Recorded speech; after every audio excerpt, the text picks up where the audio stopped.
Yes, and this is a statement that I wish to make this evening. And it's about the atrocities against the Luo nation.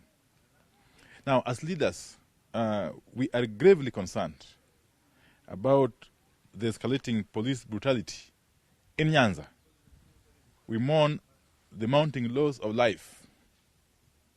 What's going on in Nyanza appears to be a state-sanctioned genocide in Kisumu, Migori, and Homa Bay.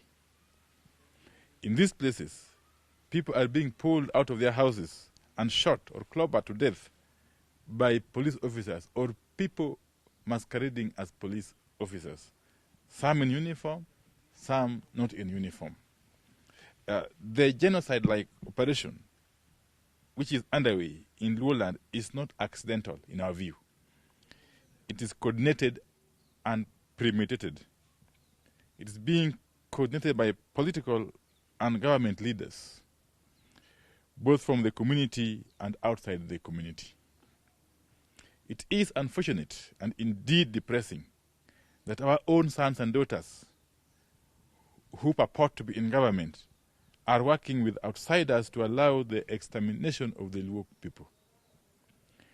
Under the watch of our own sons and daughters, some in high positions in government and those who claim to be working with government, our people are being butchered. What is being done to our people here, under the watch and supervision of our own sons and daughters, is only similar to what was done to the Jews in Europe by Adolf Hitler. Never in the history of our people or our country have the Luo gone through this kind of systematic genocide-like treatment.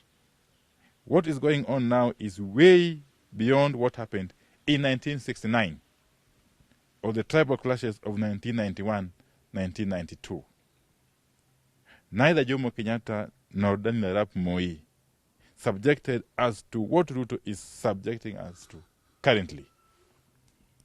I want to assure our people to take heart, because God never sleeps.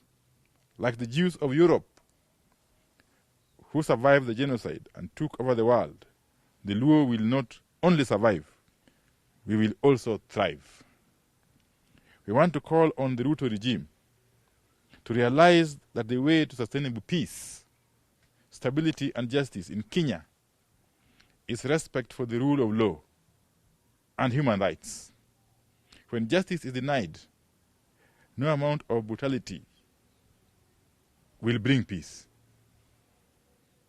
Police being deployed in Nyanza and everywhere else must at all times act in accordance with the Constitution and the law. Right now, they are acting against both the law and the Constitution. There is no justification whatsoever for use of live bullets against unarmed civilians who are simply protesting peacefully. There can be no justification whatsoever for police to pull people out of their homes and shoot or clobber and kill them, as police are doing currently in the Luo Nyanza region. We expect security services to carry out their duties and responsibilities with complete impartiality and without regard to ethnicity, political persuasion, or other partisan considerations. In Nyanza, the police are clearly partisan and are pursuing an ethnic agenda. The deployment of the police officers in Nyanza depict a determination by the state to perpetuate ethnic cleansing. It must stop. Given what the people have gone through, we call on our local community, religious, political, business, and civil society leaders to speak loudly and openly about the brutality which is currently underway in Luo Nyanza. We also call on them to intervene materially and in kind to help those in need and in distress. As members of parliament, we are also currently putting together some resources to be channeled to our people. We are together in this. We call on the government to demobilize and disband all the illegal armed groups and militia which are killing our people in Nyanza. The government has a duty to ensure that the freedom of expression and the right to peaceful assembly are upheld at all times. Peaceful assembly, as guaranteed by the Constitution, should be protected and facilitated. Our people must not be denied these just because they are Luos.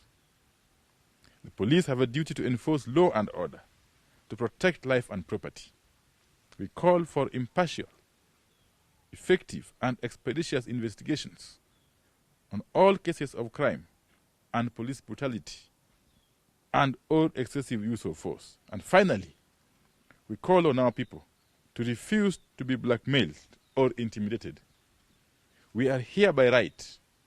We will fight for our space and our rights, and we shall overcome. So, essentially, what I've said is that we cannot take anymore